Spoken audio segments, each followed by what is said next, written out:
Ako po si Jade Mark Jacinto, ang operator po ng DTF dito sa RP Tugigaraw. Ito po yung DTF machine po namin na nagamit ng 6 na araw na may total meters na 35. Ito naman po yung printer head niya. Ang huling palit po nito is noong last month lang po. Ito naman yung capping na may 90% good condition. Head clean.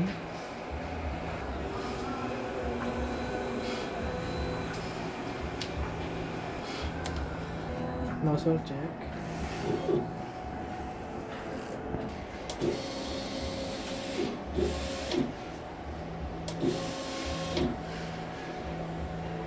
Ito naman yung ink tank area. Ang system level is tama na.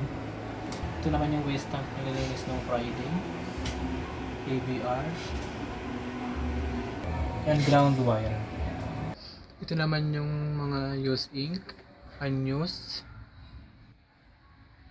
DTF powder. And DTF film. Ito naman ang records na nagamit sa green solution.